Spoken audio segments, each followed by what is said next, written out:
कष्ट दें और उसका हृदय आह भर जाए तो वो आह वज्र की लेख तुम्हें भोगना पड़ेगा। वो आह किसी की ना लेना जिंदगी। कोई ऐसा कोई आह भर करके कह दिया तुम समर्थ हो, हम तो कुछ कर नहीं सकते, वो अंदर से दुखी, फिर तुम्हारी सामर्थ्य काम नहीं करेगी, मिट्टी में मिला देगी। ऐसा नहीं कि आप जो कर रहे हैं कोई देख नहीं रहा, कोई हिसाब किताब नहीं, जो कर रहे हैं अवश्य में भोक्तव्यम, बहुत सावधान।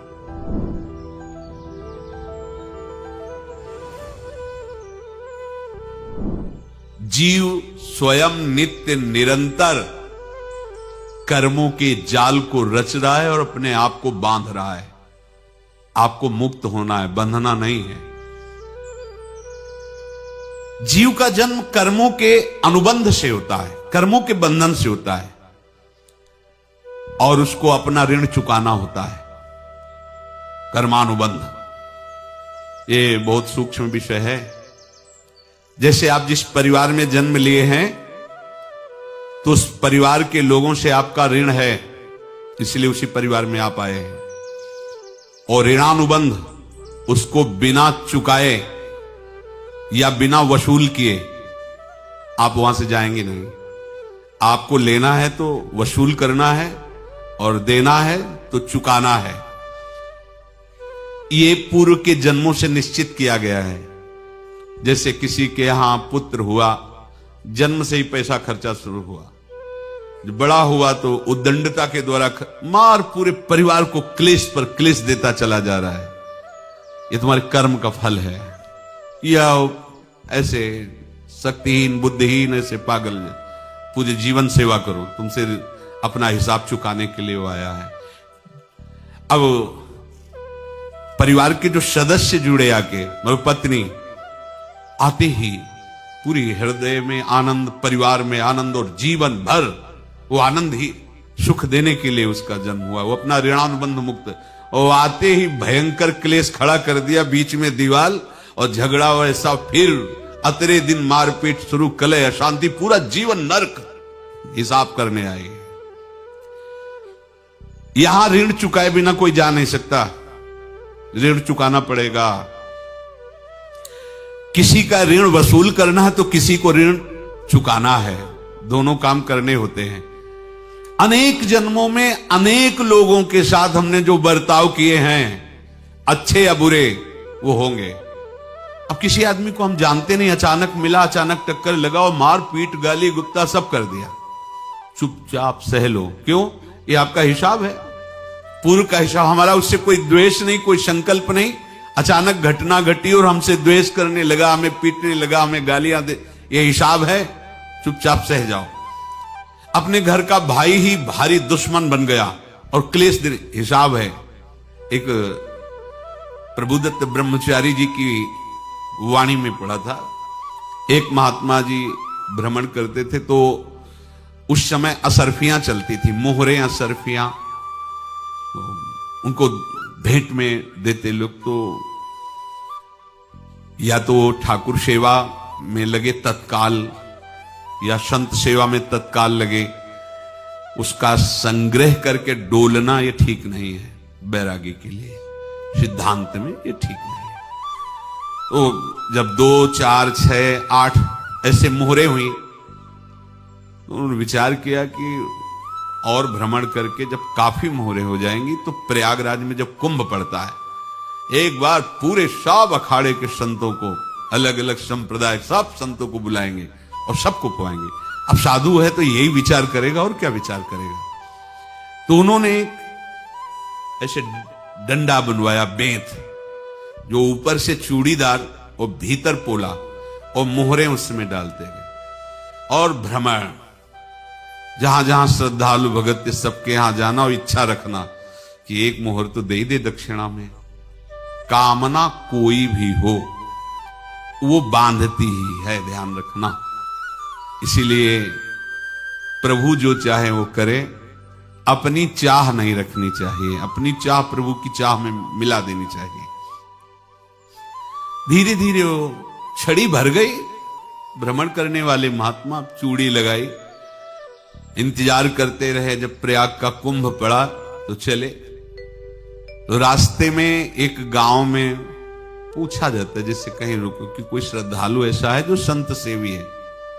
तो कुछ लोगों ने बताया, हाँ एक परिवार है बहुत संत सेवी है और आपको मिलाते हैं उनसे। आइए महाराज, घर में रुका, खूब अच्छा हलवा पूड़ी पवाया और जो घर के मालिक थे चरण दबाए। चरण दबाते दबाते उनकी दृष्टि पड़ी उस डंडे पे, तो इतना मोटा और ऊपर से कुछ चूड़ी सी भी नजर आ रही, इस डंडे में तो कोई रहस्य है ही है। अब महात्मा जी को खवा पिला के सुला दिया। महात्मा जी जब सो गए तो पत्नी से धीरे से कहा, वो डंडा लाओ बाबा जी का डंडा। वो चूड़ीदार जो ही खोला पलटाया तो सैकड़ों मोहरे। ऐसे संत रोज पधारे भगवान, तुम आनंद हो जाए फिर क्या। पत्नी से कहा, नाप के कंकड़ लाओ। वो तो महात्मा जी तो खाए खीर पूड़ी, आराम से सो रहे। रात में पूरी प्लानिंग करके उसमें कंकड़ भर के चूड़ी लगाकर सिराने रख दिया, सारी मोहरें हटा ली।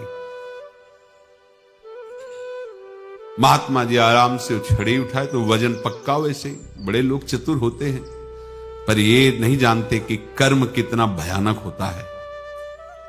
और उनकी कोई संतान नहीं थी, पर धन में इतना प्रेम उनको था। बहुत सावधान। साधु महात्माओं के पास जो अर्थ है, गृहस्थी अगर आता वहीं से है, पर अगर उसको जोर जबरदस्ती या किसी छल कपट से, तो वो उसका विनाश ही करता है। आज तक का प्रमाण है। अब उनको ये भाव पता नहीं होगा, या पता होगा तो लोभ के कारण वो उसको मान नहीं पाए होंगे।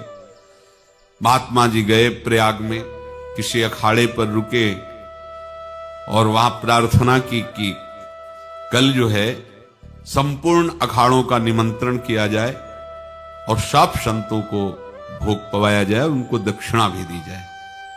महंत ने सोचा कि बहुत बड़ा है तो उत्सव है, क्योंकि प्रयाग में कितने हजारों संत महात्मा सब। उनका महाराज बोरों इसमें चीनी और टीनों घी लगेगा, सब व्यवस्था। बोले आप मंगाइए, एक एक हिसाब हम करेंगे, हमारे पास सब व्यवस्था है। बोले कुछ तो पहले दे दो, इकट्ठे देंगे हम। उनको था कि अगर हम छड़ी खोला और दो चार मोहरे दी, किसी को पता लग गया तो गड़बड़ हो सकती। बोले हम भंडारे के समय आखिरी में सब कुछ आपको दे देंगे। ठीक है।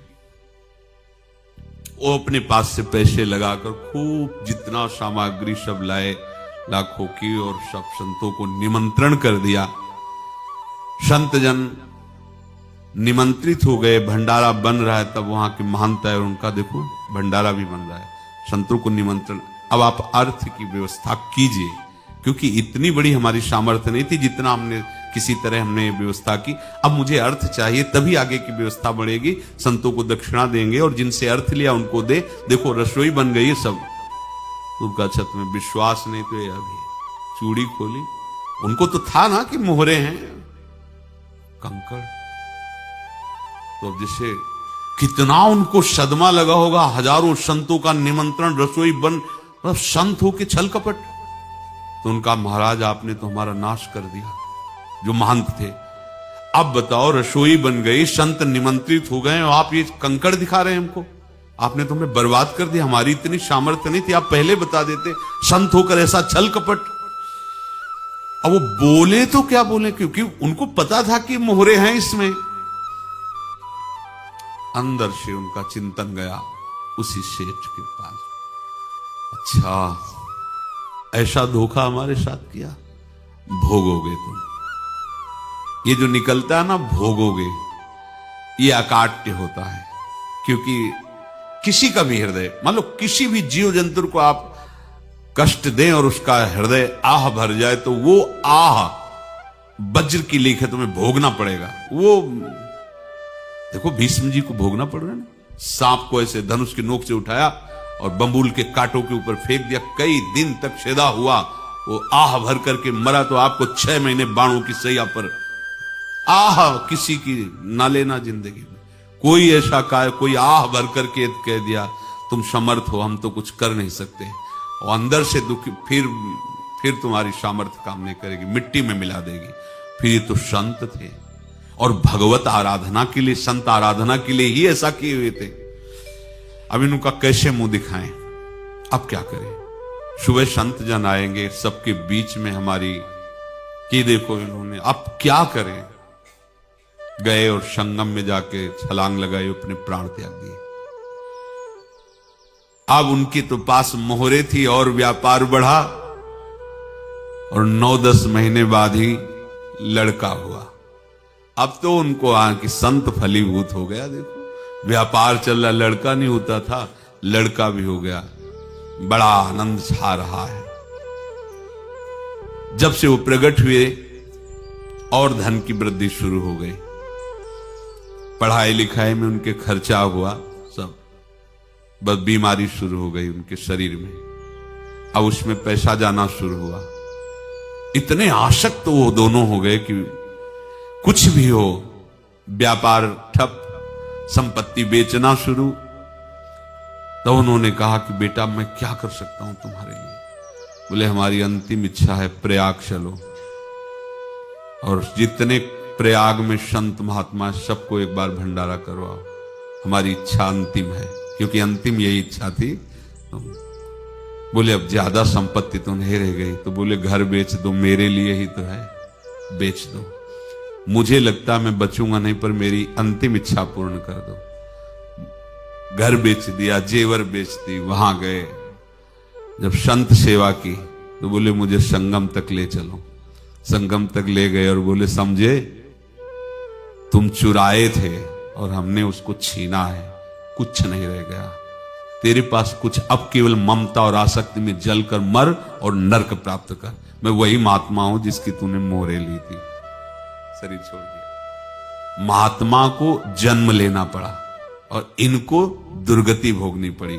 ऋणानुबंध होश में, ऐसा नहीं कि आप जो कर रहे हैं कोई देख नहीं रहा, कोई हिसाब किताब नहीं। जो कर रहे हैं अवश्य में भोक्तव्यम, बहुत सावधान।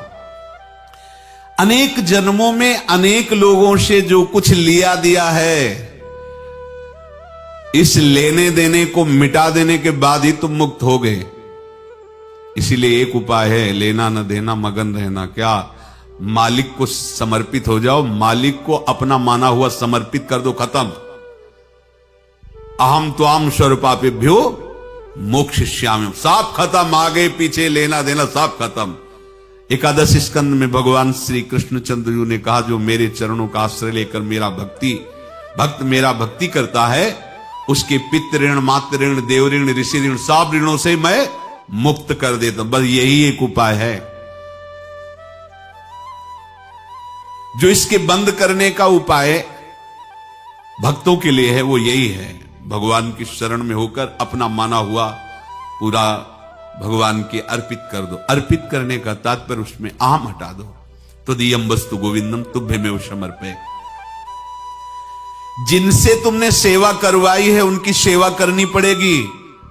जिनसे तुमने जो कुछ लिया है उनको देना पड़ेगा। ये लेने देने का व्यापार जब तक समाप्त नहीं होगा तब तक तुम्हारा जन्म मरण चलता रहेगा। अब आपको यहां समझना है, यदि आपसे किसी ने पैसे लिए बेईमानी करके नहीं दे रहा है तो आप उसको गाली मत दीजिए। आपने बेईमानी की थी इसलिए आपकी बेईमानी हुई है, ले गया, कोई बात नहीं है, बंधन से मुक्त हुए। जो बोझा था चला गया।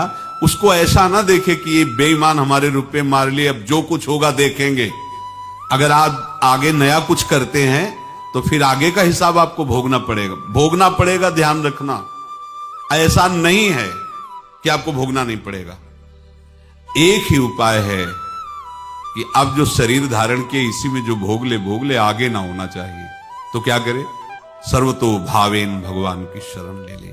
ये तो सर्वाणि कर्माणि मयि सन्न्यस्य मत्पराहा अनन्ये नैव योगेन माम ध्यायन्तु उपासते तेषामहं समुद्धर्ता मृत्यु संसार से। ये बड़ा कठिन है पार होना, कोई छोटी मोटी बात है।